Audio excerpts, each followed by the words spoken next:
There's people here from Pathways. There's, I know people here from Mosaic. People here from Channel Marker. Who else? All right. Well, thank you all. Thank you all. My job is to introduce two people. One is a family member with a great story to tell, and the other is a person who runs one of our programs and has a story to tell from the perspective of somebody who's trying to keep the door open. So first, it's my honor to introduce Joe McBride, who will tell you his story and the story of his son. Thank you, Joe. This is powerful stuff. My name is Joe McBride, and my son has paranoid schizophrenia. He has obsession compulsion disorder. He has body dysmorphic disorder. He has clinical depression, and he suffers from multiple substance abuses. Right now, at the age of 26, my son Alex seems to be in remission. But the truth be told, I know he will never fully recover. And my wife and I live in dread of the day that he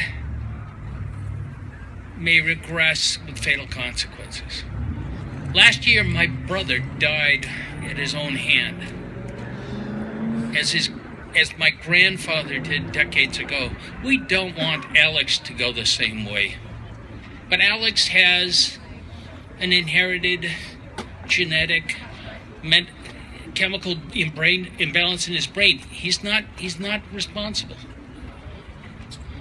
After he broke down last year with complete schizophrenic psychosis, we finally got him into a program for months and months and months of hospitalization. We now knew what we were dealing with. 10 years of looking for a diagnosis.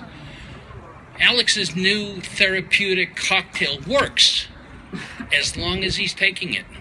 But that's the danger. That's the danger, because non-compliance with your meds is the bugaboo that kills. Alex was taken in by Family Health Services in Montgomery County. It's a community-based, supportive care program. We are infinitely grateful.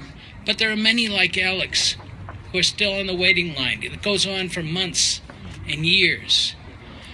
And Family Services is already stretched to the breaking point.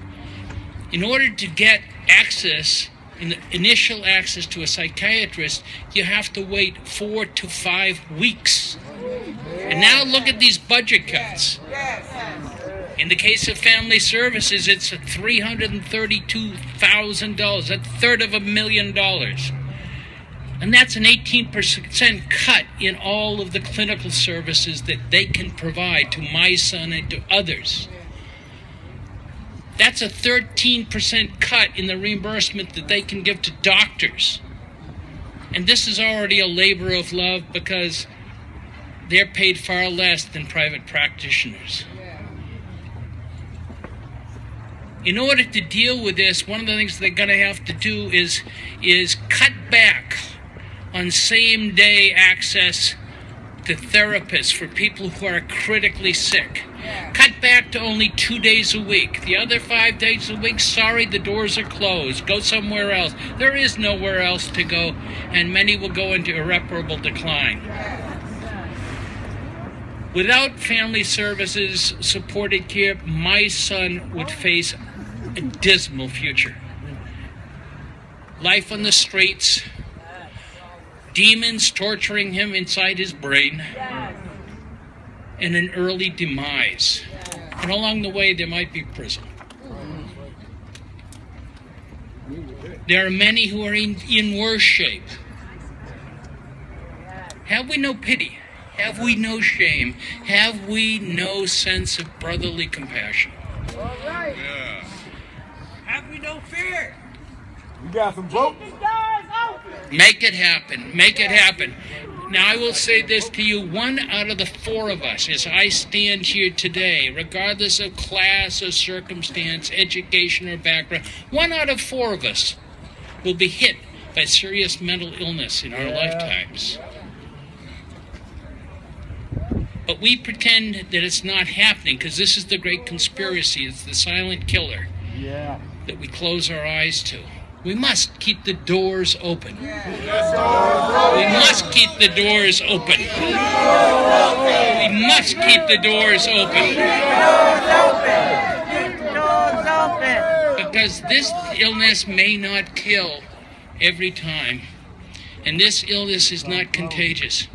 But this illness touches out and reaches every one of us. Thank you.